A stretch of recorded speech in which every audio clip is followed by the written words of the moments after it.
Bismillahirrahmanirrahim. Ya, selamat datang di Kepo Kirim Podcast bersama saya Fikri Fatullah dan ini edisi spesial ya. Kepo kali ini didukung oleh produk terbaru dari kami yaitu kami bilangnya IT. IT itu singkatan ya. Spellingnya atau ejaannya adalah EAATT ya. EAATT, E-A-A-T-T, IT. IT itu kepanjangan dari itu singkatan dari Email Automation as Training Tool ya. Jadi jika Anda seorang trainer atau lembaga pelatihan atau mungkin sebuah perusahaan yang sering bermasalah dengan onboarding karyawan baru ya. Ini solusi buat Anda ya.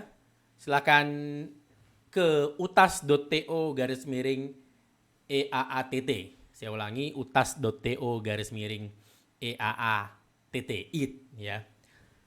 Atau jika Anda memang bermasalah dalam onboarding atau orientasi karyawan baru ya. Ya silakan email saya fikri@kirim.email itu fikry@kirim.email. Jika Anda mau akan kita bahas detail di podcast masalah-masalah tentang setelah merekrut yaitu onboarding atau orientasi karyawan baru. Ya justru buat saya masalah utama bukan di rekrutmen, tapi di onboarding, tapi di orientasi. Ya disinilah saya sendiri dengan mata kepala saya melihat talent-talent paling luar biasa keluar. Ya artinya termasuk ke perusahaan saya ya. Saya nggak bilangin perusahaan orang ya, perusahaan saya juga kejadian seperti itu. Masalahnya di onboarding beberapa kali, talent-talent yang bagus luar biasa itu tidak betah dan akhirnya keluar. Ya saya belajar banyak sekali dari situ, makanya saya bikin IT, EAATT ya, Email Automation as Training Tool. Silakan ke utas, UTAS ya, utas.to/EAATT ya. Gunakan kode kupon KEPO untuk diskon 10%, jadi dapat diskon lagi ya, enak lah ya. Nah, masih soal training ya, masih soal training. Jadi ada satu semacam apa ya, semacam statement yang berulang dari ahlul workshop atau orang-orang yang terus-menerus ikut kelas offline ya, workshop atau seminar gitu ya. Di kalangan pengusaha sering disebut ahlul workshop ya. Karena tiap workshop ada terus gitu loh. Saya berapa kali ikut workshop mukanya dia aja gitu loh. Ya dan saya bilang gitu ke beliau ya. Beliau juga mengatakan baik lagi lah. Mas juga datang terus. Mas-mas doang mukanya dia bilang saya. Bener sih sebenarnya. Ada fase dalam hidup saya termasuk ahlul workshop. Ada fasenya. Ada fase saya maksain dalam sebulan itu ikut 2-3 workshop. Ada fase dalam hidup saya seperti itu. Ya. Dan bagaimana hasilnya? Ya, nah ini yang akan kita bahas di sini. Ya. Jadi pertanyaan yang paling sering adalah kok setelah ikut workshop, ikut kelas, termasuk kelas online mungkin ya. Saya juga pernah dalam fase di hidup saya ikut banyak sekali kelas online dan itu terjadi saat pandemi. Ya, jadi saat pandemi 2020 jika Anda ingat kita nggak bisa kemana-mana, itu saya banyak sekali ikut kelas online. Banyak sekali, luar negeri, dalam negeri, saya daftarin semua. Ada orang rilis kelas online apa saya ikut gitu loh ya. Di situ saya jadi ahlul kelas online mungkin gitu lah ya. Kenapa? Karena ya nggak bisa kemana-mana dan itu saya kangen banget. Saya kangen banget ngobrol sama teman-teman pengusaha ya. Saya kangen banget ketemu di workshop, di kelas. Saya kangen banget belajar bisnis yang benar gitu loh ya. Ya bukan saya bilang materi-materi gratisan di YouTube tidak benar, enggak. Tapi ya ada sesuatu hal komprehensif yang hanya bisa saya dapatkan saat saya ikut kelas berbayar ya. Seperti workshop dan kelas online. Dan saya kangen itu saat itu. Jadi ada fasenya, kalau nggak salah dari mulai pertengahan tahun 2020 sampai akhir tuh saya agresif banget ikut kelas ya. Dari mulai kelas investasi lah, kelas Facebook Ads lah, marketing lah, copywriting lah. Semua saya ikutin. Ya. Nah, pertanyaannya adalah setelah kita praktekin semua, dan saya cukup agresif praktek ya. Saya komitmen sama diri saya sendiri, kalau ada kelas yang saya ikutin, entah itu saya praktekin habis-habisan, atau saya bagi ke tim untuk mereka praktekin gitu loh. Jadi saya filter, saya cerna dulu, saya bikin catatan, kemudian saya lempar ke Basecamp, ke tempat komunikasi tim kami, untuk kemudian, yuk kita coba ini yuk gitu loh. Kemarin saya ketemu metode ini loh, yuk kita coba yuk misalnya di marketing gitu ya, atau di product management atau di product development, saya akan praktekin terus karena saya nggak mau, ya saya orangnya mungkin agak hitung-hitungan di workshop ya, udah keluar duit ya, apalagi beberapa workshop sangat mahal ya, ada yang di atas 7 juta, 8 juta gitu ya. Jadi saya nggak mau udah bayar 7 juta nih gitu. Udah bayar 8 juta ya, buat saya 8 juta buat workshop 2 hari itu banyak ya. Mungkin Anda pernah ikut yang 50 juta, saya nggak tahu gitu. Saya belum pernah yang sampai puluhan juta. Ya pernah, cuman nggak sampai 50 juta mungkin ya. Nah, intinya adalah kok sudah kita praktekin, sudah diulang-ulang. Dan saya komitmen ke diri sendiri adalah seminggu setelah workshop itu akan saya harus cepat ya. Saya punya prinsip ilmu yang sudah dibawa itu harus cepat dipraktekin. Jadi saya biasanya mengkomitmenkan seminggu setelah workshop itu saya praktekin habis-habisan gitu loh. Kalau berjalan ya, kalau work saya akan terusin. Kalau ketemu yang celah yang bisa saya perbaiki akan saya perbaiki. Kalau nggak berhasil saya tinggalkan. Ya. Ya karena makanya dalam sebulan saya hanya bisa ikut 2 atau 3 workshop karena ya saya harus fokus mempraktekannya. Ya. Yang terjadi adalah di lapangan setelah ikut workshop itu nggak works, nggak jalan. Mayoritas nggak jalan, ya mayoritas tidak works. Ya seperti kebanyakan peserta workshop lah, termasuk saya mungkin ya itu pertama mungkin nyalahin si materinya dulu atau si pematerinya atau yang materinya itu sendiri udah outdated segala macam, udah ketinggalan segala macam. Ya respon awal lah kambing hitam ya. Ya saya mungkin begitu awal-awalnya gitu. Ya. Tapi makin kesini, saya ngelihat sebuah pola. Ya, saya ngelihat sebuah pola. Apalagi setelah saya ngobrol banyak dengan si pemateri dan saya sendiri bikin workshop akhirnya. Ya, saya workshop pertama saya itu tahun 2013, 2014 saya lupa. Ya, saat saya bikin workshop ya emang tidak mudah bikin materi workshop. Tidak mudah karena memadatkan sebuah materi jadi 2 hari misalnya. Dan membuatnya tetap menarik sepanjang 2 hari itu sangat tidak mudah, sangat menantang ya. Jadi saya betul-betul heads off, betul-betul saya hargai orang-orang yang berhasil bikin acara 2 hari itu menarik terus gitu. Itu luar biasa dan saya kenal beberapa orang yang bisa seperti itu ya. Nah tapi kok nggak works gitu loh. Kok ya saya udah ikut seminar yang ada foundernya marketplace yang terkenal ya. Karena saya dari dunia startup ya. Kirim Buat Email adalah startup digital ya. Jadi event-event startup saya ikutin. Ya. Semua yang dibilang sama founder-founder yang valuasi perusahaannya sudah entah berapa juta dolar itu saya dengerin gitu loh. Oh saya ada seorang founder mengatakan saya jam tidur saya di awal-awal bangun perusahaan saya ini, saya cuma tidur tuh 1 jam 2 jam tuh sehari. Wow, waduh, masuk tuh kan? Saya percaya itu. Wah bener berarti kalau 2 jam berarti kerjanya banyak banget, dia tidur 2 jam baru perusahaannya bisa segede ini gitu ya. Ya saya coba nggak? Saya coba. Istri saya udah manggil-manggil tidur, bentar, ini mesti beresin nih. Ini kalau tidurnya masih 8 jam nih belum sukses nih kan gitu ya. Acuannya begitu. Saat itu ya. Ya mungkin itu bodohnya saya lah ya. Saat itu seperti itu. Saya dengar lagi, oh saya itu kerja keras sampai saya tuh melewatkan kelulusan sekolah anak saya. Wah ini udah mulai gak bener, tapi ya sudahlah kan gitu ya. Berarti emang ada fasenya di mana saya berpikiran saat itu, ada fasenya di mana waktu sama keluarga, waktu sama anak emang dikorbankan. Emang seperti ini dia gitu loh. Ya. Emang ini jalurnya gitu loh. Ya memang ada fasenya mereka tuh diabaikan dan saya jalan gitu loh ya untuk ngejar mimpi-mimpi kan gitu ya. Yang ternyata ngawur juga ya. Dan lain-lain. Nah, ada fasenya seperti itu. Di workshop juga begitu. Dibilang, pokoknya saklek ikutin saya aja, kata si pemateri. Oke, siap, saya ikutin. Ini posting jam segini, ini nanti copywritingnya seperti ini, gambarnya seperti itu, ini seperti ini, ikutin aja. Saya ikutin. Ya. Sama juga dengan workshop-workshop yang sifatnya manajemen ya. Oh itu karyawan Anda nggak loyal ke negara ini, coba Anda giniin, pasti gitu. Saya gituin, nggak loyal juga gitu ya. Nah, makin di sini saya makin melihat polanya gitu loh. Kenapa kelas online, workshop, seminar, apapun itu, yang sifatnya materi bisnis ya. Ini konteksnya adalah materi-materi bisnis ya. Saya nggak kemana-mana, kecuali saya sebutkan sebaliknya. Kenapa materi-materi bisnis tersebut tidak works atau tidak jalan saat kita jalankan? Padahal yang kita jalanin ya mungkin nggak bisa 100% ya, tentu saja ya, kita bukan dia gitu ya. Tapi saat saklek step by step yang dibilang sama pemateri kita ikutin, beneran saklek diikutin. Coba Anda tes deh ya. Anda cari video di YouTube ya. Yang paling gampang ya yang teknis-teknis ya, seperti ya email marketing, Facebook Ads ya. Ikutin step by stepnya ya. Saya pernah ikut kelasnya membaca bahasa tubuh ya. Saya ikutin loh. Ya, kalau Anda ngomong gini dan nanti alis matanya begitu, berarti dia tuh begini. Wow gitu ya. Kalau tangan kanannya begini, kalau dia orang tangan kanan, nanti berarti dia bohong tuh. Oh gitu gitu. Saya ikutin semuanya. Dan tebakannya salah gitu ya. Ya saya bisa aja berargumen ya kan memang flying watch ya, jam terbang ya. Saya belum punya jam terbang ya. Iya, itu saya setuju ada faktor itu. Tapi ada satu pola lain yang akan kita bahas di sini. Nah, pola ini akan masuk akal kalau saya ceritakan. Saya punya sebuah cerita.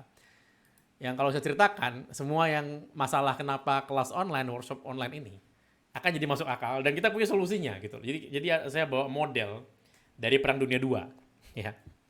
Nah, dalam Perang Dunia II ya, Jerman versus everybody lah ya saat itu ya. Jerman sama Jepang versus everybody kan gitu ya. Nah, dalam Perang Dunia II, Jerman dalam hal ini Nazi ya. Jadi kalau saya nanti Nazi dan Jerman itu merujuk ke hal yang sama, ya mohon maaf mungkin jika Anda warga negara Jerman yang denger ini ya. Saya nggak berniat mengeneralisir lah ya. Nah, pada saat Perang Dunia II, Inggris mengembangkan radar yang bisa mendeteksi pesawat Jerman. Ya, walaupun sebelumnya nggak pernah kedeteksi. Ya lagi ya, Jerman engineering ya. Jerman itu ahli sekali dalam dunia engineer, dalam dunia mekanis, teknis, teknologi ya. Seperti sekarang, sampai sekarang. Ya. Jika Anda lihat jam-jam mekanisnya Jerman, Alang Insonye dan lain-lain ya, saya susah banget nyebut mereknya kan. Itu luar biasa, komplikasi dalam jam tangan itu tidak ada di jam tangan Swiss. Ya.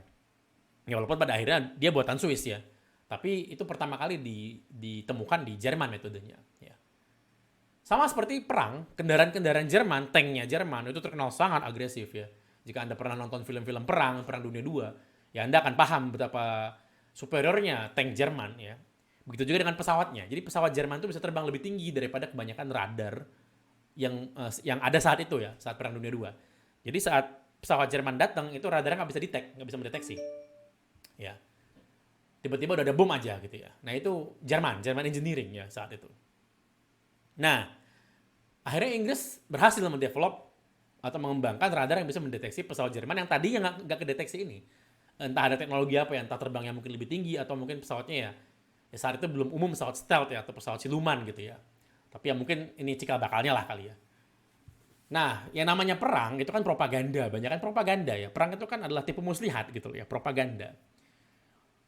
Untuk menyembunyikan teknologi baru ini supaya Jerman nggak tahu, maka Inggris kemudian membuat propaganda. Ya, propagandanya ya, kok bisa Inggris menjatuhkan pesawat Jerman gitu loh. Inggris bilang apa? Inggris bilang tentara Inggris bisa mendeteksi pesawat Jerman dengan lebih bagus karena tentara kami banyak makan wortel. Ya. Ya, seperti yang kita tahu, Anda mungkin diajarkan sama orang tua Anda seperti saya, sama banyak ahli gizi juga mengatakan ya makan wortel mata sehat kan gitu ya.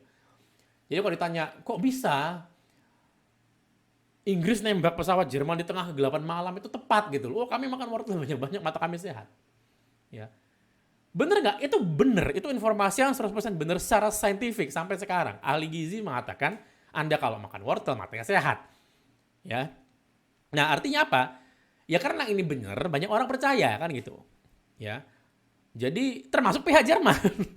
Jadi mereka pada makan wortel. Satu Inggris Raya makan, satu Britania Raya makan wortel. Jerman makan wortel. Kenapa? Supaya bisa sama-sama Inggris ya. Sama-sama Inggris menembak pesawat jatuh di tempat-tempat yang mustahil dilihat gitu loh ya. Di ketinggian yang mustahil dilihat. Ya. Nah, inilah yang disebut dengan namanya carrot problem. Bukan saya yang pertama nyebut ini. Ya. Inilah namanya carrot problem. Masalah wortel. Ya. Apa yang terjadi? Ya tentu saja saat Inggris mengatakan kami makan wortel supaya mata kami sehat, itu hal yang benar. Itu bukan bohong. Bukan. Itu hal benar. Ya. Tapi masalahnya informasinya tidak lengkap. Ada hal yang sangat besar yang berpengaruh ke kemampuan Inggris menyerang, tapi tidak dibilang. Bisa jadi karena memang tidak bisa dibilang, karena rahasia perusahaan. Padahal faktor ini yang menentukan besar sekali kesuksesan Inggris saat itu. Tapi saat ditanya, yang disebar ceritanya apa? Oh kami makan wortel. Bener nggak? Ya mungkin bener. Ya memang dan itu fakta ya. Kita makan wortel, mata kita sehat.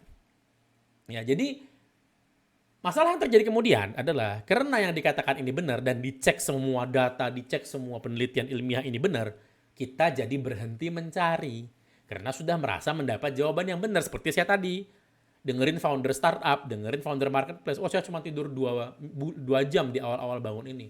Saya tidur di lantai, tidur 2 jam. Wah, gitu loh. Apakah itu benar? Benar. Apakah banyak orang sukses tidurnya dikit? Banyak. Ya. Apakah itu ngaruh ke kesuksesan? Belum tentu. Ada nggak yang cedera cukup sukses? Ada juga. Ya. Jadi banyak pertanyaan. Tapi ya sama seperti kasus carrot problem.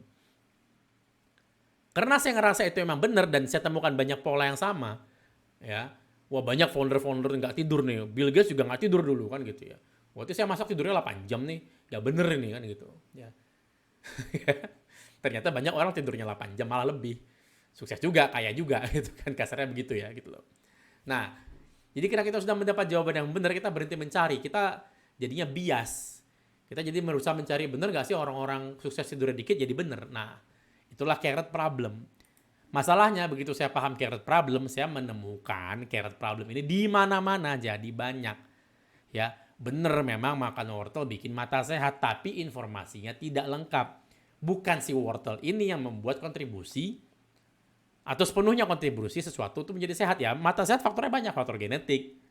Ya, faktor dia melihat layar dan lain-lain gitu. Ya, wortel hanya salah satunya.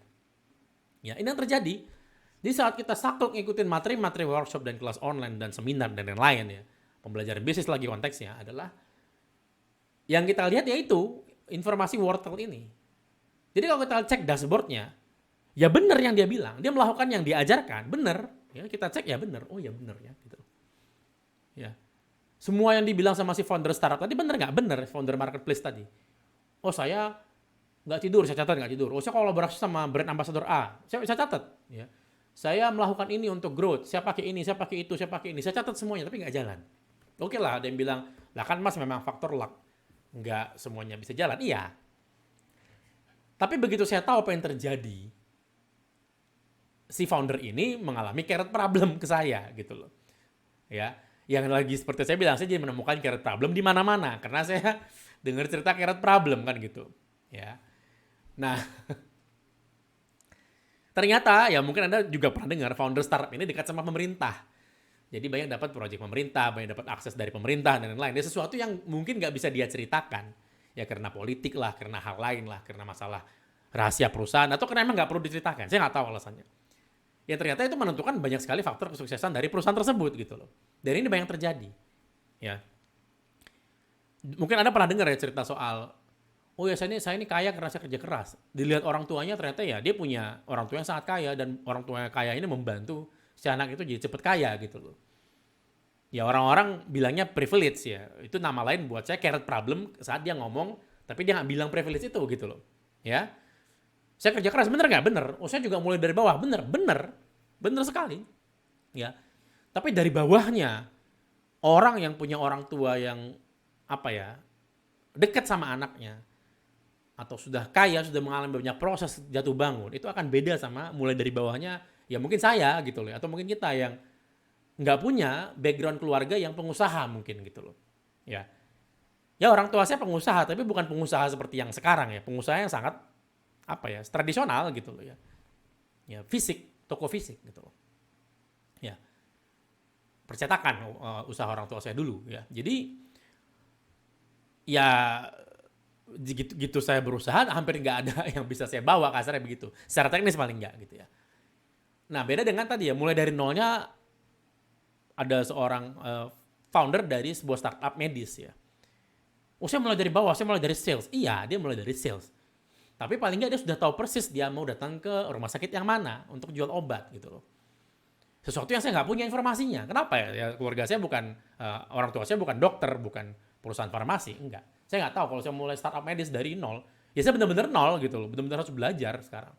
Ya, nah itu hal-hal yang tidak diceritakan, padahal itu penentu suksesnya gitu loh. Nah masalahnya yang pertama tadi ya, karena dia dianggap benar, kita jadi berhenti mencari karena kita ngerasa itu jawabannya, ini polanya. Masalah kedua adalah bukan dia nggak mau nyeritain, bukan si pemateri tidak mau menceritakan apa ya rahasianya ini gitu loh. Satu dia nggak menganggap ini rahasia, itu dulu, ya. Wah, ini kan hal biasa, saya memang mulai dari nol. Ya nolnya dia tuh dianggapnya nol bener, padahal ya dari kita itu udah nomor 5 mungkin gitu ya. Apalagi kalau kita mulai dari minus gitu kan. Ini nolnya udah banyak kalau kita mulai dari minus gitu loh. Ya. Yang ketiga, ya itu dianggap apa ya? Tadi ya dianggap wajar sama dia atau memang tidak bisa dia ceritakan gara-gara tadi ya itu rahasia perusahaan gitu loh. Ya, saya saat ini terjadi saat saya bikin kelas saya sendiri. Di kirim.email saya bikin kelas remote workshop untuk orang belajar remote work gitu loh. Ya. Di kelas tersebut, ya di kelas remote tersebut saya buka dalam-dalaman perusahaan saya. Tapi ya nggak semua bisa saya buka kan. Saya buka Basecamp, saya tunjukin bagaimana kami ngobrol jarak jauh tanpa meeting, saya tunjukin. Tapi ya tentu saja yang saya tunjukin adalah ya bagian-bagian yang bisa saya tunjukin gitu ya. Nggak mungkin saya tunjukin bagian finance dalam atau rahasia-rahasia yang lain gitu. Ya mungkin berkontribusi bagi banyak hal dikirim lewat email gitu loh. Nggak bisa memang. Ya. Jadi yang bagian dari carrot problem adalah terang-terangan juga nuduh si pemateri, kamu nggak membuka semuanya, kamu nipu, ada yang kamu sembunyiin. Itu juga salah buat saya. Nah itu yang makanya ini jadi unik ya carrot problem. Kenapa? Karena yang dia sampaikan sudah benar semua. Yang kita terima itu tidak semuanya dan memang tidak bisa semuanya. Konflik dimulai di sini. Aku coba nggak berhasil loh mas, gitu loh. Lah aku udah bilang semuanya kok kata si pemateri. Ya cek aja dashboardku, ya bener gitu loh. Kita cek dashboard iklan Facebooknya, ya bener yang dia ajarin ya emang itu seperti itu. Tapi ada faktor lain gitu loh, ada faktor lain. Dia mungkin jago komunikasi, dia jago manajemen, sehingga bisa mengelola bisnis membesar. Jadi bukan hanya Facebook Ads kunci sukses usahanya, enggak itu. Ya dia emang seorang pengusaha yang handal. Dan itu banyak saya temuin di lapangan gitu loh. Ya, cerita, bisa live 2 jam dapat 40 miliar. Lah, apakah dia cerita bagaimana dia mengelola stok produk 40 miliar ya? Enggak. Apakah dia cerita modalnya 40 M itu? Kita anggaplah modalnya setengah aja, kita bilang 20 M, punya nggak kita modalnya? Kan gitu. Kita tiru plek semua cara dia live ya. Yang dapat 40 M dalam 2 jam, dalam 3 jam ini gitu loh. Ya. Ya nggak bisa, kenapa? Kita nggak menguasai pengelolaan stok gitu loh. Ya kan? Nah, dia ngerasa ya, karena bahasnya cuma live sekian jam dapat 40 miliar ya kita fokus itu aja.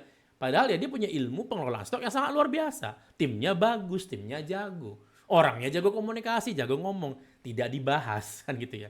Yang dibahas cuman cara live ngakalin algoritmanya biar ada ini itunya. Iya mungkin benar lagi, ini nggak salah. Yang dia bilang, yang dia lakukan adalah yang dia bilang benar. Dia mau dicek plek kita login ke akunnya juga ya akan seperti itu yang dilakukan. Ya cuman tadi ya tidak lengkap karena memang beberapa tidak bisa dibilang atau dia si pemateri tidak sadar dia melakukan itu. Dia emang punya bakat mungkin berbicara, dia punya bakat live streaming. Ya. Dia punya bakat ngomong, dia punya bakat jualan. Dia emang punya skillnya bukan cuma bakat ya untuk melakukan semua itu. Ya. Bisakah skill itu dipelajarin? Bisa, tapi konteks belajar kita adalah konteks live streaming jualan. Yang kalau kita challenge lagi, kita praktekkan semuanya, loh mas kok nggak jalan live streamingnya? Katanya mas bisa dapat 40 M, saya kok enggak. Nah itu dia, kamu ngomongnya gimana? gitu. Jadi dalam sekali. Artinya apa? Kita tidak bisa benar-benar keluar dari carrot problem. Bukan si pemateri yang sengaja, bukan kita sebagai pembelajar ya, itu tidak mempraktekkan semua atau salah mempraktekannya, mungkin enggak. Jadi kenapa? Memang ya seperti kasusnya Inggris sama Jerman tadi, beberapa hal nggak bisa dibilang memang. Ya kalau dibilang Inggris hancur dong. Yang dibelain kan banyak. Ya sama kalau dibilang semua sama pemateri, ya usahanya bisa hancur. Di dalamnya ada banyak sekali karyawan yang harus dia perjuangkan kan mungkin. Ada keluarganya harus dia kasih makan gitu loh ya. Ya kalau dia ceritain semua ide hancurin ya mau ngapain dia bikin workshop gitu kan. Ya, jadi artinya apa? Macam-macam.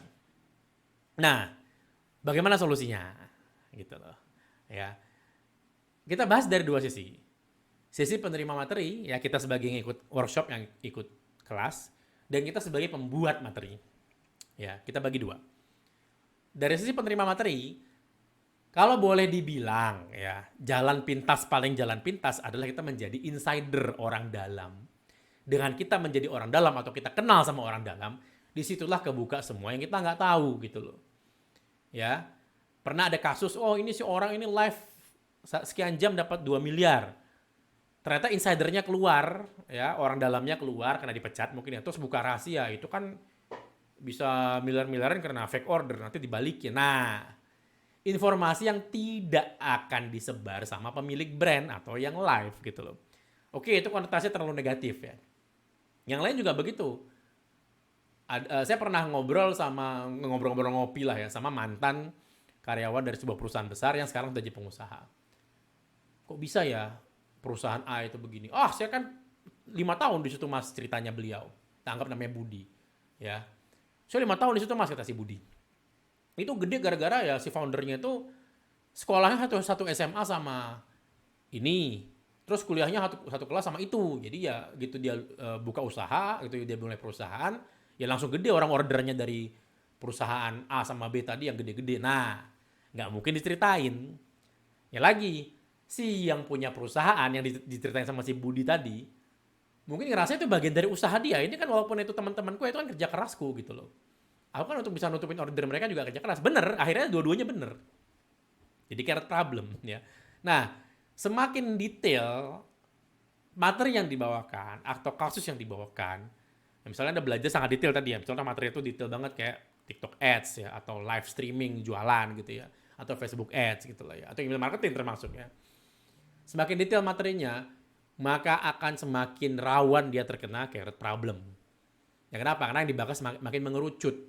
Jika Anda perhatikan tadi, bisa jadi penentu suksesnya sesuatu itu ada di luar dari materi yang kerucut itu. Atau ada faktor eksternal lain di luar materi itu yang membantu kesuksesan materi itu. Yang nggak bisa dibahas. Ya. Lagi, bukan berarti materinya salah. Bukan. Ya. Itu solusi yang saya nggak bilang ini benar salah ya, tapi orang dalam atau insider adalah solusi dari carrot problem.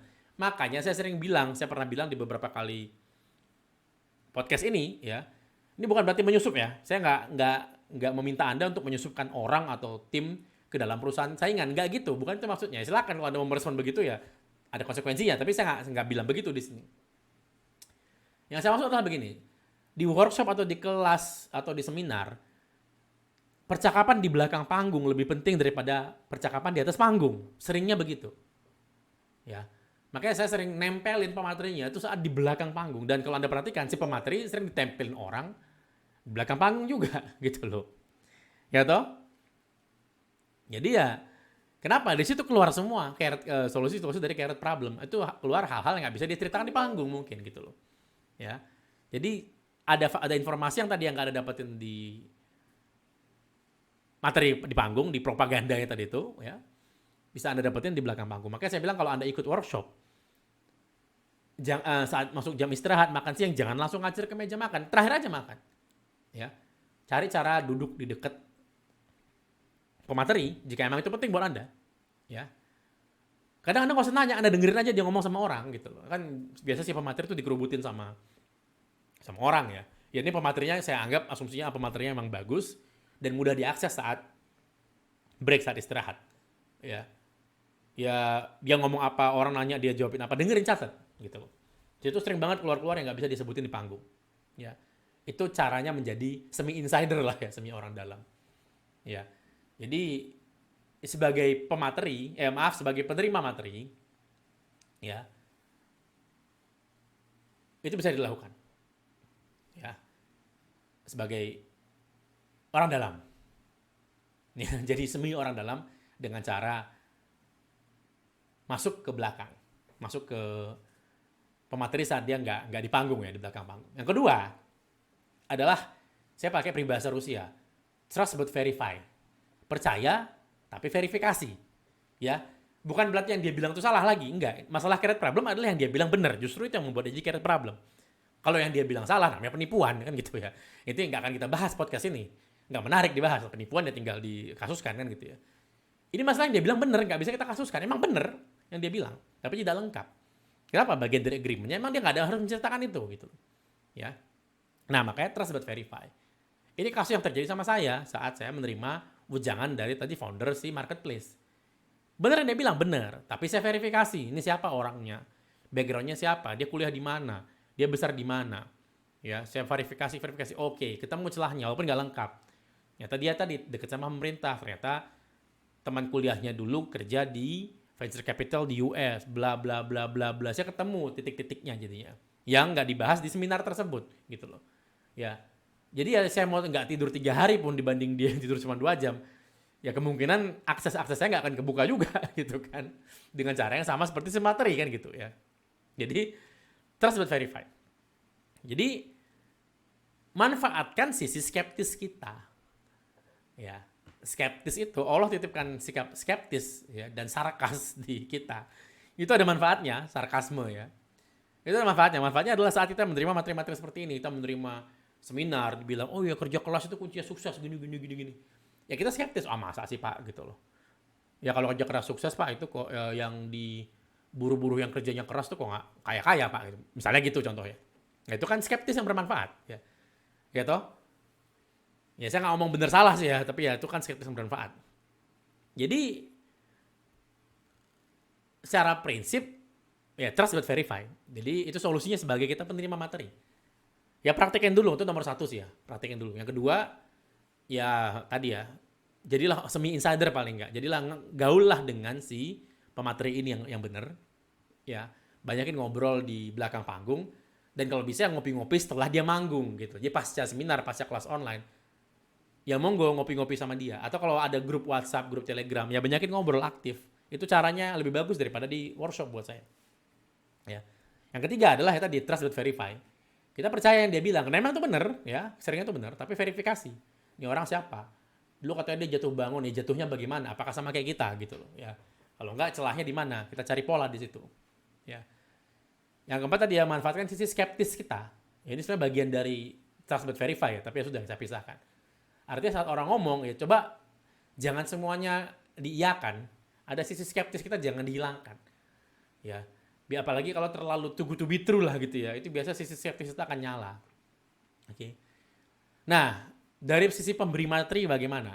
Nah, ini kita jika Anda pengen bikin kelas atau pelatihan atau training, bagaimana agar yang Anda berikan semakin optimal, maka ada baiknya Anda berikan disclaimer dan kesepakatan di awal. Jika Anda ikutin kelas saya, contoh satunya itu di saya punya kelas namanya Simple Leadership Strategies ya. Anda bisa cek di utas.to/SLS ya, utas.to/SLS. Ya. Di awal itu saya langsung bikin disclaimer. Apa yang jadi kesepakatan di kelas ini, apa yang enggak. Jadi dengan begitu, ya kita bisa fokus bahas materi ini aja. Ya tentu saja emang kita akui di depan ya, saya akui di depan. Di kelas remote juga, itu workshop offline ya, langsung kelas ya. Di depan kelas, di awal kelas saya langsung bilang, ya kesepakatan-kesepakatannya, ya bahwa ya perusahaan saya adalah perusahaan software, SaaS. Perusahaan SaaS itu sendiri, kirim.email, itu jarang ada di Indonesia. Nggak banyak perusahaan SaaS di sini. Ya, dibanding dengan perusahaan fashion, perusahaan herbal misalnya, atau perusahaan makanan, food and beverage, apa sih kuliner. Yang nggak banyak emang. Artinya ada beberapa hal yang di sini tidak bisa Anda lakukan. Makanya saya punya kalimat di awal-awal kelas remote adalah tidak semua pekerjaan bisa remote ya. Buruh pabrik yang nggak bisa kerja dari rumah. Ya, tapi tidak semua orang harus ke kantor, saya bilang. Ya, akuntan, bagian legal, sosial media marketing, Facebook advertiser, copywriter tuh ngapain datang kantor tiap hari? Ya, ngurusu aja kan gitu ya. Kita butuh dia kerja, dia mikir, bukan kita butuh dia datang kan gitu ya. Nah, itu disclaimer kesepakatan-kesepakatan seperti itu akan memanage atau menyamakan ekspektasi paling nggak, walaupun saya nggak yakin bisa sama 100% ya. Tapi paling nggak memanage ekspektasi antara peserta dengan Anda sebagai materi gitu loh. Ada semacam disclaimer, ada semacam kalau di NLP namanya presupposition ya, kesepakatan gitu loh. Ada semacam kesepakatan yang kita bikin dengan peserta pelatihan bahwa kita akan bahas ini dan kita tidak akan bahas itu. Ya. Dan kalau ada pertanyaan di luar ini yang tidak bisa saya bahas, saya akan coba menjelaskannya sebaik mungkin tanpa saya membuka ya tadi itu ya, beberapa aib-aib lah gitu mungkin, atau rahasia-rahasia perusahaan mungkin gitu ya. Itu mungkin dari saya ya tentang carrot problem. Jadi mungkin ini sedikit bisa ngasih gambaran ke kita, terutama ke saya ya, karena saya menemukan carrot problem juga relatif baru ya, baru tahun lalu kalau nggak salah ya. Jadi begitu saya temukan carrot problem, saya jadi melihat carrot problem di mana-mana ya. Jadi sekarang gitu saya lihat sebuah materi, saya langsungnya nih carrot problemnya apa nih gitu loh ya. Itu mungkin dari saya. Silahkan kunjungi tadi ya EAATT untuk bagaimana membuat atau mendesain materi pelatihan dan Anda kirimkan otomatis dengan menggunakan email automation. Ya, jika Anda mungkin trainer atau Anda mungkin mau orientasi atau onboarding dari perusahaan dan organisasi Anda dan terkendala waktu, Anda nggak bisa onboarding member baru atau karyawan baru terus-menerus, maka Anda konversi pelatihan Anda menjadi email automation. Karena waktu nggak bisa di scale up, sedangkan konten email bisa di scale up. Ya, pelajari di utas.to/it, EAATT, EAT gitu ya, EAATT ya, email automation as training tool. Gunakan kode kupon KEPO untuk dapat diskon dari produk tersebut. Terima kasih. Anda bisa mendengar semua episode Kepo, kirim email podcast di kepo.blog. Ya. Sampai ketemu di episode selanjutnya. Insya Allah. Assalamualaikum warahmatullahi wabarakatuh.